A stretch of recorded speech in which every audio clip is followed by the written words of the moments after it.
Bus ಎಲ್ಲರಿಗೂ ನಮಸ್ಕಾರಗಳು. India versus England 4ನೇ test match day 4 in fact first match ಆಗೋಗ್ಬಿಡ್ತು. ಇವತ್ತು ಗೊತ್ತಿತ್ತು ಮ್ಯಾಚು ಮುಕ್ತಾಯ ಆಗುತ್ತೆ ಅಂತ. ಎಲ್ಲರಿಗೂ ಮ್ಯಾಚ್ ರಿವ್ಯೂಗೆ ಸ್ವಾಗತ ಮಗ. ಇವತ್ತು ಬಾಯಿಗೆ ಬರ್ಸ್ಕೊಂಡ್ಬಿಟ್ರು ಟೀಮ್ ಇಂಡಿಯಾದವರು. ಏನು ಗುರು ಇದು ಹಿಂಗೆ ಬಾಯಿಗೆ ಬಂತು? ಯಾಕಂದ್ರೆ 5 ವಿಕೆಟ್ ಡೌನ್ ಆಗೋಗ್ಬಿಡ್ತು. ಪಟ ನಂಗೆ ವಿಕೆಟ್ಸ್ಗಳು ಬಿದ್ದೋಗ್ಬಿಟ್ಟು ಸೀರೀಸ್ ಆಗಿ. ಯಾಕಂದ್ರೆ ಡಕ್ಔಟ್ಗಳು ಬೇರೆ ಆಗೋಗ್ಬಿಟ್ಟು ಒಂದೆರಡು. ಆದ್ರಿಂದ ಬಾಯಿಗಂತೂ ಬಂದಿತ್ತು. ಏನಾರು ಆಗ್ಬಿಡುತ್ತಾ ಗುರು, ಏನಾರು ಟಕ ನಂಗೆ ವಿಕೆಟ್ ಎತ್ಬಿಡ್ತಾರ. ಯಾಕಂದ್ರೆ ಬಶೀರ್ ಬೇರೆ ಒಂದು ಸ್ಟೇಟ್ಮೆಂಟ್ ಏನೋ ಕೊಟ್ಟಿದ್ರು, ಪಿಚ್ಚು ಸಿಕ್ಕಾಪಟ್ಟೆ ಡಿಟ್ರಿಯೇಟ್ ಆಗೋಗ್ಬಿಟ್ಟಿದೆ, ವಿಕೆಟ್ಸ್ಗಳು ಬಿದ್ದರೂ ಬೀಳಬಹುದು, ನಾವು ಡಾಮಿನೇಟ್ ಮಾಡಿದ್ರು ಮಾಡ್ಬೋದು ಡೇ 4 ಅಂತ ಒಂದು ಸ್ಟೇಟ್ಮೆಂಟ್ ಕೊಟ್ಟಿದ್ರು. ಹೌದು, ಟಾರ್ಗೆಟ್ ಅಂತ ಏನಿಲ್ಲ, 150 ಅಷ್ಟೇ ಟಾರ್ಗೆಟ್ ಇರೋದು, 150+ ಅಷ್ಟೇ ಅವರಿಗೆ ಡೇ 4 ಹೊಡೆಯೋದಷ್ಟಿರೋದು. 190+ ಇವೆಲ್ಲ ಟಾರ್ಗೆಟ್ ಇಲ್ಲ ಅಂತ ನಾವು ಅನ್ಕೊಂಡಿದ್ರು. ಬಟ್ ಇದು ಕಷ್ಟ ಕಾಣಿಸ್ತು at some point of time. But ಅದನ್ನು ಕಷ್ಟ ಮಾಡಲಿಲ್ಲ.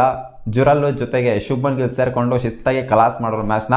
ಒಂದು ವೇಳೆ ಅಲ್ಲೇನೋ ವಿಕೆಟ್ಗಳು ಇನ್ನೊಂದು 2 ವಿಕೆಟ್ರು ಅಲ್ಲಿ ಬಿದ್ದಿತ್ತು ಅಂತ ಅನ್ಕೊಳ್ಳಿ, ಅವಾಗ ಸಿಕ್ಕಾಪಟ್ಟೆ ಕಷ್ಟ ಆಗೋಗ್ಬಿಟ್ಟಿದ್ರು. ಇಂಡಿಯಾ ಇನ್ನೂ ಬಾಯಿಗೆ ಬರ್ಸ್ಕೊಂಡ್ಬಿಟ್ಟಿದ್ರು. ಬಟ್ 5 ವಿಕೆಟ್ ಬಿದ್ದಾಗಲೇ ನಮ್ಮ ಇಂಡಿಯಾಗೆ ಬಾಯಿಗೆ ಬಂದಿತ್ತು, ಏನಾರು ಆಗ್ಬಿಡುತ್ತೆ, ನಮ್ಮ ಗಿರಾಕಲ್ ಆಗೋಗ್ಬಿಡುತ್ತೆ ಇಂಗ್ಲೆಂಡ್ ಕಡೆಗೆ ಅಂತ.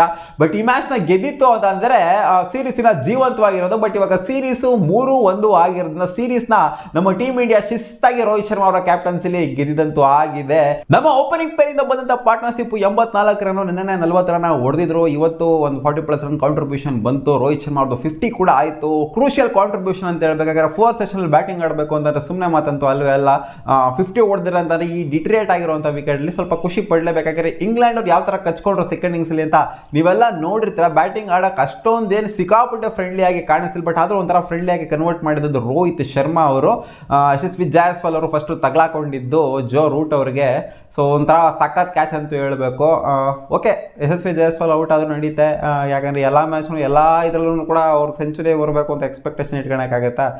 ಸೊ ಯಶಸ್ವಿ ಜಯಸ್ವಾಲು ಒಂದು ಸ್ವಲ್ಪ ಸಾಫ್ಟ್ ಡಿಸ್ಮಿಸಲ್ ಆದರು ಅಂತೇಳಿ ಎಲ್ಲರೂ ಆಗಿರೋದಲ್ಲ. ಇವತ್ತು ಒಂಥರ ಸಾಫ್ಟ್ ಡಿಸ್ಮಿಸಲ್ಲೇನೆ, ಏನು ಒಂಥರ ಅವರೇ ವಿಕೆಟ್ ಟೇಕಿಂಗ್ ಬಾಲ್ ಹಾಕ್ಬಿಟ್ಟು ಎತ್ಬಿಟ್ಟಿದ್ದಾರೆ ಅಂತೆಲ್ಲ.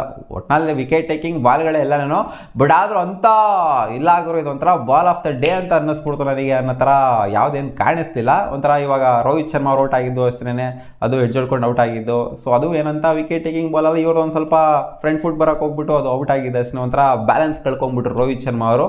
ಸೊ ಅದಾದಮೇಲೆ ಆಯ್ತು ಗುರು ಸೀನು, ರಜತ್ ಪಟ್ಟಿದಾರು ಡಕ್ಔಟು. ಅಲ್ಲಿ ಏನು ಆಡಿದ್ರು ರಜತ್ ಪಟ್ಟಿದಾರ್ ಈ ಸೀರೀಸಲ್ಲಿ ವರ್ಸ್ಟ್ ಪರ್ಫಾರ್ಮೆನ್ಸ್ ಕೊಡ್ತಾ ಇದ್ದಾರೆ. 3 ಮ್ಯಾಚ್ ಅವಕಾಶ ಕೊಟ್ಟಿದ್ದಾರೆ, ಎಲ್ಲ ಇನ್ನಿಂಗ್ಸಲ್ಲೂ ಆಲ್ಮೋಸ್ಟ್ ಬ್ಯಾಟಿಂಗ್ ಆಡಿದ್ದಾರೆ. ಇನ್ನೂ ಎಷ್ಟು ಆಪರ್ಚುನಿಟಿ ಕೊಡಬೇಕು ಇವ್ರಿಗೆ ಅಂತ ಒಂದು ಕ್ವೆಶನ್ ಅಂತೂ ಖಂಡಿತ ಬಂದೇ ಬರುತ್ತೆ. ಲಾಸ್ಟ್ ಮ್ಯಾಚ್ ಇವ್ರಿಗೆ ಆಪರ್ಚುನಿಟಿ ಸಿಗಬೇಕಾ ಸಿಗಬಾರ್ದಾ ಅಂತ ಒಂದು ಕ್ವೆಶನ್ ಅಂತೂ ಇವಾಗ ದೊಡ್ಡದಾಗೆ ಕಾಣಿಸ್ತಾ ಇದೆ. ಯಾಕಂದರೆ ಇಲ್ಲ ಗುರು ಬ್ಯಾಕ್ ಮಾಡಬೇಕು ಅಂತ ಅಂತಿದ್ವಿ. ಬಟ್ 3 ಮ್ಯಾಚು ಕೊಟ್ಟಾದ್ಮೇಲೆ ಸೀರೀಸ್ ಆಫ್ ಡಕ್ಔಟ್ಸ್ ಬೇರೆ ಆಗಿದ್ದಾರೆ. ಆದ್ದರಿಂದ ಕಷ್ಟ ಕಾಣಿಸ್ತದೆ ನೆಕ್ಸ್ಟ್ ಮ್ಯಾಚು ಇವರು ಆಡುವಂಥದ್ದು ರಜತ್ ಪಟ್ಟಿದಾರ್ ಅವರು. ಸೊ ಇಲ್ಲಿ ಸರ್ಫರಾಜ್ ಖಾನ್ ಕೂಡ ತಗಲಾಕೊಂಡ್ರು, ಅಲ್ಲಿ ಬಂದ್ಬಿಟ್ಟು ಫಸ್ಟ್ನೇ ಬಾಲಲ್ಲೇ ತಗಲಾಕೊಂಡ್ಬಿಟ್ರು. ಸೊ ಅದು ಕೂಡ ಒಂದು ಸಾಫ್ಟ್ ಡಿಸ್ಮಿಸಲ್ಲೇ ಆಗಿತ್ತು. ಇನ್ಫ್ಯಾಕ್ಟ್ ರಜತ್ ಪಟ್ಟಿದಾರ್ ಕೂಡ ಪಾಪ ಸಾಫ್ಟ್ ಡಿಸ್ಮಿಸಲ್ಲೇ ಆಗಿದ್ದು, ಡೌನ್ದಲ್ಲೇ ಹೋಯ್ತದು ಬಾಲು. ಇನ್ಫ್ಯಾಕ್ಟ್ ಅವ್ರದ್ದು ಇವ್ರದ್ದು ಅಷ್ಟೇ, ಸರ್ಫರಾಜ್ ಖಾನ್ ಅವ್ರದ್ದು ಕೂಡ ಬ್ಯಾಟಿಗೆ ಹೆಚ್ಚಾಗಿ ಪ್ಯಾಡ್ಸಿಗೆ ಬಡ್ದ್ಬಿಟ್ಟು ಹೋದಂಥದ್ದು ಬಾಲು.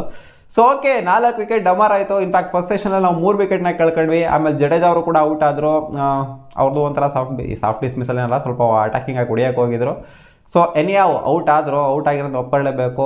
5 ವಿಕೆಟ್ ಡಮಾರ್ ಆಯಿತು. ಅಲ್ಲಿ ಜುರಲ್ ಅವರು ಬಂದ್ಬಿಟ್ಟು ಎಲ್ಲಾಗರೋ ನಾನು ಫಸ್ಟ್ ಇನ್ನಿಂಗ್ಸಲ್ಲಿ ಯಾವ ಥರ ಕಾಂಟ್ರಿಬ್ಯೂಟ್ ಮಾಡಿದೆ, ನಿಂತ್ಕೊಂಡು ಸ್ಟ್ಯಾಂಡ್ ಕೊಡ್ತೀನಿ ಅಂತ ಶುಭ್ಮನ್ ಗಿಲ್ ಜೊತೆಗೆ ಸ್ಟ್ಯಾಂಡ್ ಕೊಟ್ಬಿಟ್ಟು ವಿಕೆಟ್ ಕಳ್ಕೊಂಡಂಗೆ ಆಡಬೇಕು ಅಂತ ಒಂದು ತಲೆಯಲ್ಲಿ ಇತ್ತು. ನಿಧಾನ ಪರವಾಗಿಲ್ಲ, ವಿಕೆಟ್ ಕಳ್ಕೊಂಡಂಗೆ ಆಡಬೇಕು ಅಷ್ಟೇ ಗುರು ಅಂತ.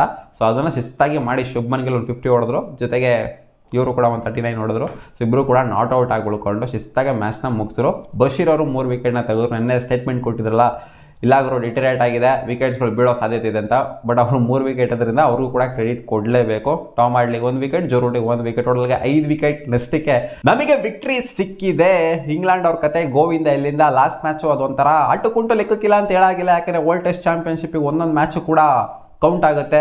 ಸೀರೀಸ್ ನಮ್ಮ ಕೈವಶ ಆಗಿರ್ಬೋದು, ಬಟ್ ಆ ಮ್ಯಾಚು ಕೂಡ ಸಿಕ್ಕಾಪಟ್ಟೆ ಕ್ರೂಷಿಯಲ್ಲು. ಆ ಮ್ಯಾಚ್ನು ಕೂಡ ಇಂಡಿಯಾ ಗೆಲ್ಲೇಬೇಕು. ಯಾಕಂದರೆ ವರ್ಲ್ಡ್ ಟೆಸ್ಟ್ ಚಾಂಪಿಯನ್ಶಿಪ್ಗೆ ಇದು ಕೌಂಟ್ ಆಗುವುದರಿಂದ.